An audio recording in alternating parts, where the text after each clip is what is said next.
hyperactive appetite, searching for a website, a window to the world, got to get online. Take a spin, now you're in with a techno set. You're going surfing on the internet.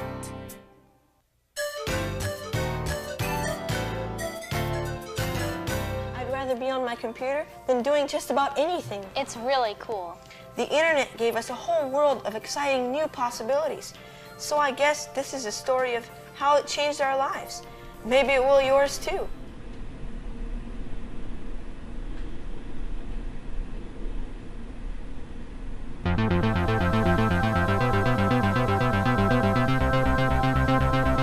So let's get into it. You want to pop something up? Yeah. You decide where to start. What do you want to pop up? You want to take us right to the beginning? Or? We can do, yeah. We were making videos for around 3 years, and over that time we established a following on all of our social medias of over 70,000 followers. We wanted that influence, and we strived for it, and we wanted to build that connection, and that was the root of starting making these style of videos. Yeah. Why did you want that influence? Why was that something? I don't know. I feel like it's because I'm very creative, and I don't want to work 9 to 5. This, in our generation, is something that gives us the ability to have a job, a very well paid job, and do something creative every day.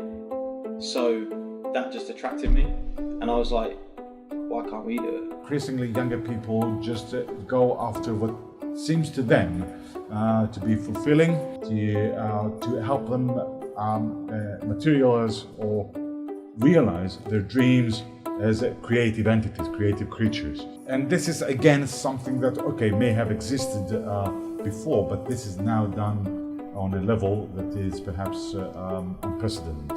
Great about that is that, when you didn't have to supply your basic living needs, you could pursue new opportunities, you could create.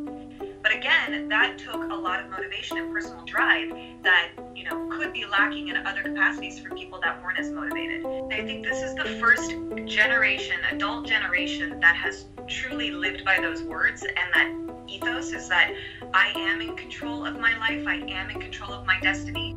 I guess everyone wants acceptance. It's very hard to find someone that doesn't want acceptance in the real world, because acceptance is key to survival.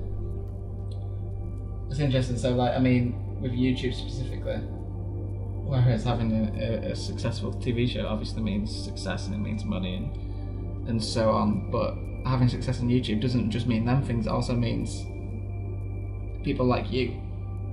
People like you. That many people don't just like the content you're making; they like you.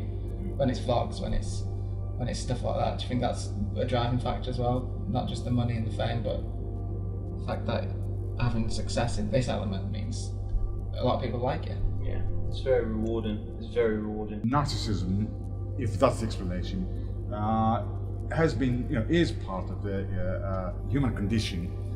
There's nothing new to that. It's just that the new technologies created the right conditions that would enable people to pursue that in a more proactive and visible way.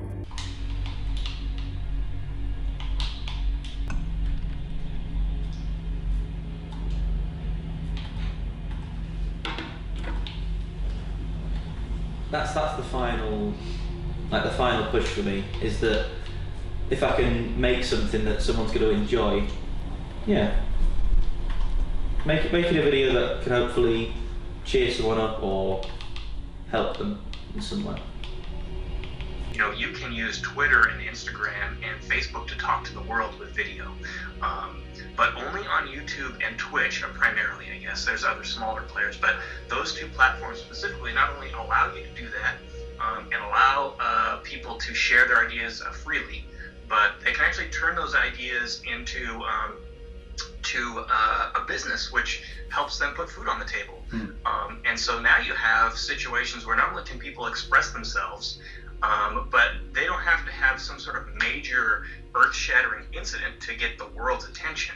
you can as an individual develop an audience and develop your own strength of voice with no one's help outside of the platforms themselves to influence the world. I just feel like vlogs are, you don't like your life, so you watch somebody else's. Escapism. Yeah, escapism. I'd come home at lunchtime sometimes from got nothing to do at work, or it's a quiet day. Yeah. I just watch YouTube. In my lunch, not all day at work. We are now being dominated by 4, at a push 5 major technology and media companies. Those are Apple, Amazon, Google, Facebook, and at a push Microsoft. I think that whatever those companies do, in terms of what products they think are important, what developments they make, is going to inevitably have by far the biggest impact on the rest of us. Brand new piece of content that would never have existed in classic media before exist. And I'll just give you an example. A perfect example is this channel that does like the very micro cooking. Like they cook like these little bits of food that are like practically microscopic, and they have their tweezers and like, you would never see that on TV, right? But it's interesting to watch, and people watch. It's not a vlog, but you get the sense of like, okay, that's hyper interesting to some people. So that's the first thing. The second thing I think is during that process, because people are generally unfiltered in their vlogs and they're so authentic, you get this sort of virtual relationship happening here, or you feel like you have a relationship with the creator. And sometimes you actually do have a relationship in that you can actually engage with them and talk with them through commenting systems or other social media, which you never get in classic media.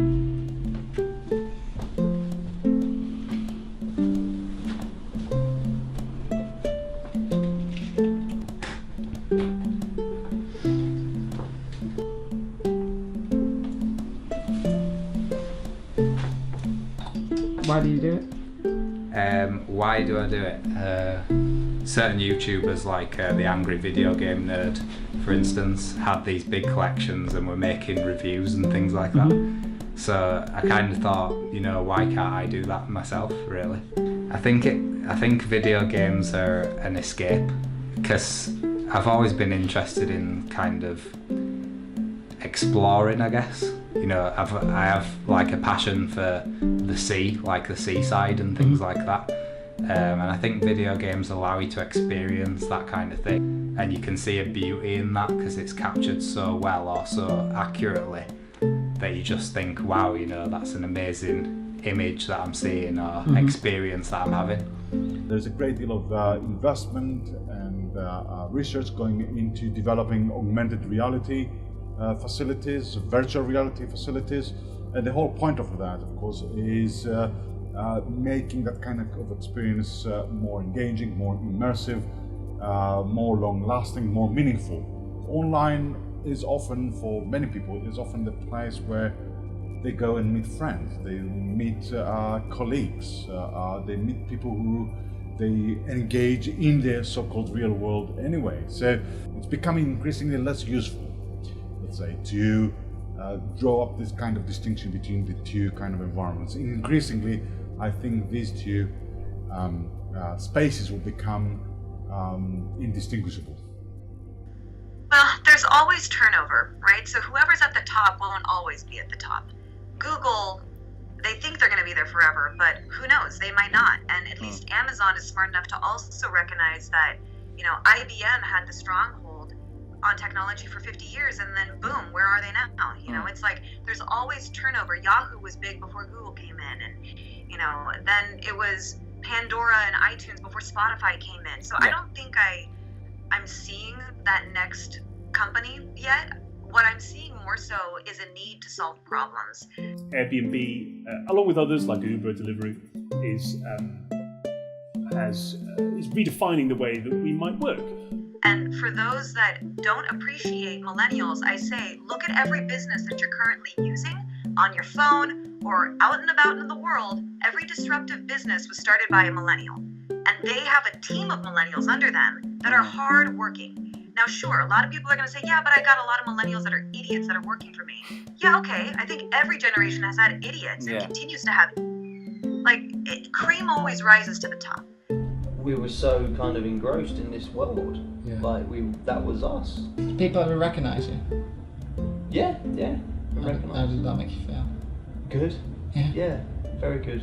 It's almost like it's not recognition of your content. It's more of like recognition that you're worth something, which is weird because you're kind of basing that on the work you've done.